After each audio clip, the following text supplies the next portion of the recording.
Olá pessoal, tudo bem? Eu me chamo Tiago Prego e estou aqui para falar um pouco sobre laços de repetição na linguagem Seance, mais especificamente o laço for, o laço while e o laço do while. Então, vamos lá. É muito comum precisarmos repetir a mesma instrução ou o mesmo bloco de instrução várias vezes dentro de um mesmo programa. Para fazermos isso, utilizamos estruturas de repetição. A estrutura de repetição permite que uma sequência de comandos seja executado um número determinado de vezes, até que uma condição seja satisfeita. Inclusive, conseguimos dessa forma criar laços infinitos, se assim for necessário, se assim for desejado, e às vezes, quando programados de forma errada, fazemos isso de maneira indesejada. É importante entendermos alguns conceitos sobre essas estruturas de repetição. Tá? Nós temos os contadores, e geralmente utilizamos esse nome para variáveis que verificam quantas vezes aquele laço de repetição foi executado, né, aquele bloco de instruções dentro do laço de repetição foi utilizado, quantas vezes uma determinada subcondição dentro do laço foi alcançada. Então, podemos usar contadores de diversas formas diferentes, mas a maneira padrão, inclusive no laço for, é muito utilizado, tá? São os contadores para verificar quantas vezes o bloco inteiro foi executado. E os acumuladores são variáveis para os acumuladores são variáveis utilizadas para juntar valores. Então, isso é muito comum. Por exemplo, quando queremos fazer um somatório, um produtório, alguma conta que fazemos em partes. Então, os acumuladores muitas vezes são utilizados dessa forma. Então, falando mais um pouquinho sobre os contadores, como eu disse, né, o contador é utilizado para verificar o número de vezes que um evento ou uma instrução ocorreu. Então, a forma geral da gente usar um contador é variável recebe o valor da variável mais uma constante pré-definida. E é muito comum que essa constante seja 1. Então, nesse caso, três formas, né, de fazer um contador sendo acrescentado de uma unidade. Maneira explícita, né, x recebendo x mais 1, ou, né, o contador recebendo ele mesmo mais 1 de uma forma mais compacta, né, que é utilizando mais igual, ou simplesmente utilizando a instrução de incremento, como aux mais, que é exatamente a mesma coisa que essa linha daqui ou essa outra. O efeito é igualzinho, lembrando aquela diferença da outra aula que vimos do mais aux e aux mais. Se você não sabe do que eu estou falando, dá uma olhada no vídeo sobre tomada de decisão, que você vai entender o que eu estou falando. Sobre os acumuladores, né, como eu disse, o acumulador é uma variável de controle utilizada para agruparmos, aglutinarmos, acumularmos valores. E é muito comum colocarmos acumuladores dentro de uma estrutura de repetição, e a forma geral é variável 1 recebendo o seu valor anterior, mais uma determinada variável. Geralmente, essa segunda variável é que vai sendo atualizada a cada passo, né, da estrutura de repetição. Isso com os exemplos vai ficar muito mais claro. Alguns exemplos de utilização. Então, aqui o acumulador é o x, recebendo x mais y. Nessa outra linha é o AC. nessa outra aqui é o x novamente, e nessa é o AC novamente. Lembrando que essa instrução é equivalente a essa daqui, e essa segunda instrução é equivalente à quarta instrução. Vamos a um problema a ser resolvido utilizando estruturas de repetição. Por exemplo, listar todos os números pares de 1 até 100. É estritamente necessário utilizar a estrutura de repetição para resolver esse problema? Não, mas certamente é muito mais eficiente. Então, eu vou dar aqui algumas sugestões de como resolver, mas fica aí para o aluno interessado e que gosta de fazer as coisas de maneira braçal a fazer sem utilizar a estrutura de repetição. Falando sobre as opções que temos para a estrutura de repetição. Como eu disse na introdução desse vídeo, temos while, do while e for. While e do while são laços condicionais em que, a princípio, não sabemos de antemão quantas vezes vai ocorrer. Já o for, ele é pensado para que seja um laço que tem um contador. Então, você sabe, antes de iniciar a estrutura, quantos passos vão ocorrer. É possível utilizar for de maneira não sequencial nesse sentido, né? Isso é muito comum em outras linguagens, mas em Seance nós também conseguimos fazer isso, só é fora do comum, tá bom? Então vamos começar pelo for, porque é mais simples de entender. Então ele tem 3 partes: a parte de inicialização, a parte da expressão de atualização, né, de verificação. Temos 3 partes: a inicialização, a expressão de verificação de validade do laço for e a operação de atualização. Então, cada uma dessas partes separadas por ponto e vírgula. Então, aqui um exemplo muito comum, tá, do comando for. Tem uma variável que recebe um valor inicial, ponto e vírgula, a condição para que o laço continue a ser executado e um incremento ou decremento do contador. Se utilizarmos apenas uma única instrução, um único comando, não precisa da definição de escopo. Em outras palavras, abre e fecha chaves, como vimos no vídeo que fala sobre if e else. Se tiver mais de uma instrução, é necessário a utilização da definição do escopo com abre e fecha chaves. Então está aqui um exemplo em que inicializa-se o contador, tá? Essa variável inteira conte com o valor 3. A cada vez que esse laço for iniciado novamente, é verificado se conte é menor ou igual a 11. E a cada vez que chega no final do escopo de repetição, atualiza-se o contador, aumentando de uma unidade. Então, em outras palavras, como aqui só tem uma única instrução, não tem abre e fecha chaves para definir, então vai começar a contar do valor 3 e a cada passo vai aumentar o valor de conte em uma unidade. Quando chegar no valor 12, não vai satisfazer essa condição, então vai sair do laço for. Tá? Tomando alguns cuidados para não esquecer do parêntese, né, do abre e fecha parênteses, para definir o comando for.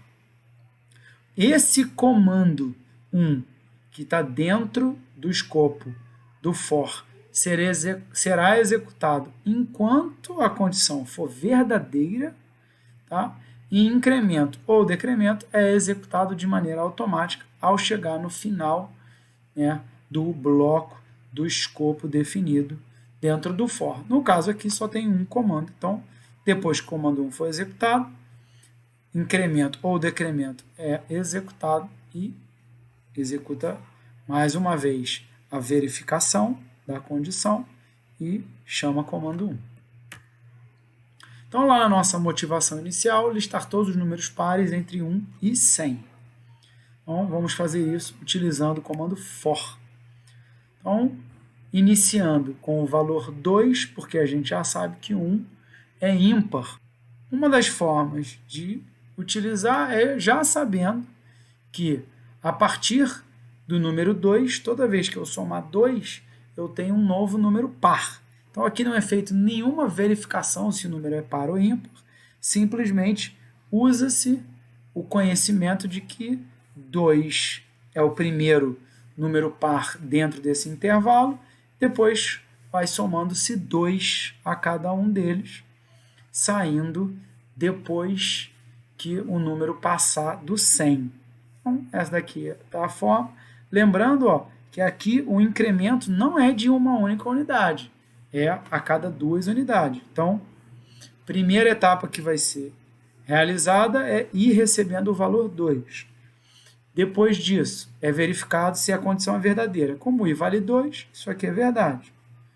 Chama printf, %d, substituindo o conteúdo de %d pelo próprio i, pula a linha. Fez isso, chama essa instrução de ir recebendo i mais 2 e assim por diante. Isso vai ser executado quantas vezes? Como é que eu sei quantas vezes foi executado? Fala para mim, aluno interessado, escreve aí nos comentários do vídeo. Então, um outro exemplo, escrevendo um programa para ler n números inteiros e contar quantos deles são negativos. Então, aqui, para resolver esse problema, digitando o valor de n, depois disso, entrando a quantidade pré-definida, entrada pelo próprio usuário de números, e no final, dizendo quantos são negativos por conta desse teste aqui. Lembrando que toda vez que é lançado um exemplo, a sugestão é que você pause o vídeo, não olhe a resposta, tente você mesmo fazer o seu programa. Se você ficar satisfeito com o resultado, compara com a resposta. Ou se você engasgar e não sabe como resolver ou como continuar, vem cá buscar. Então, e também fica para o aluno interessado substituir tudo o que é falta de acento por como eu coloco o acento e substituindo as más práticas de programação por boas práticas de programação, como, por exemplo, esse N aqui e o return 0, são más práticas de programação, e falta o acento em número e o acento no E. Se o valor da variável de controle do comando for alterado explicitamente dentro do bloco de repetição, talvez o resultado não seja o esperado, porque você tem total controle sobre a variável. Então, aqui, por exemplo, quando o i ficar igual a 5, ele já vai ser substituído por 8. Então, isso significa que o valor 6 e 7 não aparecerão, inclusive o valor 8 também não vai aparecer por causa do i++. Então, aqui, veja que 6, 7 e 8 não aparece. Se isso foi de propósito, show de bola. Se não foi, não é show de bola. Quando eu estou interessado em saber qual é o valor do contador ao final da execução, é só eu entender como é que está essa minha condição e o incremento ou decremento, ou a atualização do meu contador. Lembrando que o for pode ser usado de forma diferente, porque aqui simplesmente quer dizer que será executado esse bloco de instruções quando essa instrução aqui for verdadeira, ou no caso, enquanto essa instrução aqui for verdadeira, tem uma instrução ou várias instruções de inicialização e eu tenho uma instrução de inicialização, eu tenho uma instrução de verificação da validade e uma instrução que é chamada toda vez que chega no final do bloco de repetição. Então, não necessariamente é um contador. Essa é a forma mais usual, mas dá para ser criativo. Erros muito comuns. Executar o laço de repetição uma vez a mais ou uma vez a menos que o desejado. Vai depender de como é que você faz a inicialização, a verificação do seu contador e o incremento do contador. Isso a gente tem que tomar muito cuidado quando utiliza ponteiros, para não ler valor, né, numa posição que não existe ou tentar incluir valor numa posição que não existe. Se você não sabe do que eu estou falando, fica tranquilo que na videoaula sobre ponteiros falaremos sobre isso. Um outro erro muito comum é atribuir o valor inicial de alguma variável dentro do próprio laço de repetição. E aí você vai atualizar toda vez que roda o bloco. Então não vai ser um valor inicial. O valor inicial tem que ser do lado de fora. O outro erro muito comum é não atribuir o valor inicial de uma determinada variável. E esse é um erro muito comum, né, em laços aninhados, né, em um for dentro de outro for. Então tem que tomar muito cuidado, prestar muita atenção no que você está fazendo. E para isso é que eu sempre estimulo os alunos a, antes de sair escrevendo código, pensar no algoritmo, pensar no passo a passo. Qual é o problema que você quer resolver? Como você vai resolver esse problema do ponto de vista de passo a passo? Depois é que você ataca o problema utilizando a linguagem de programação específica. No caso desse curso, dessa disciplina, a linguagem Seance. Então aqui um exemplo de utilização de um laço for dentro de um outro laço for. Então, o laço for mais interno tem os seus valores atualizados de maneira mais rápida. Então, se você olhar, o primeiro valor é o i e o segundo é o j. Então, enquanto o i, ó, tá vendo? Ficou 3 vezes valendo 0, porque o j estava trocando o valor. Depois trocou o valor do i, se manteve 1, e o j foi trocando. E assim por diante. Então, o for interno atualiza antes do for mais externo. Interrupções com break e continue, eu não vou nem falar sobre isso. Está aqui para você ler, mas eu já digo para você, evita demais usar isso. Então está aqui um exercício para o aluno interessado, escrever um programa que leia 1000 valores inteiros e conta quantos deles estão no intervalo entre 10 e 20 e quantos deles estão fora do intervalo. Tá? E é claro que você não vai nem testar isso daí, porque com 1000 vai ficar muito complicado, né? Mas está aqui, de qualquer forma, para você testar, eu sugiro colocar um número talvez aí 10 ou no máximo 20. Tá bom? Então fica para o aluno interessado, né, atualizar esse contador em vez de 1000 vezes para 10 vezes, em vez de 1000 vezes, 20 vezes. Tá bom? E também fica para o aluno interessado colocar aqui boas práticas de programação. O laço for, ele não resolve todos os casos, mas resolve muitos deles. Então aqui um outro problema que talvez para resolver usando for, você tenha que ser muito criativo, que é calcular o menor inteiro positivo, cujo quadrado é superior a um valor que é entrado pelo teclado. Então, um valor inteiro e positivo. De antemão, você não sabe quantas repetições serão necessárias, mas é possível executar o laço for sem ter esse número de antemão, mas está fora do escopo dessa disciplina. É mais natural que a gente utilize o while ou do while.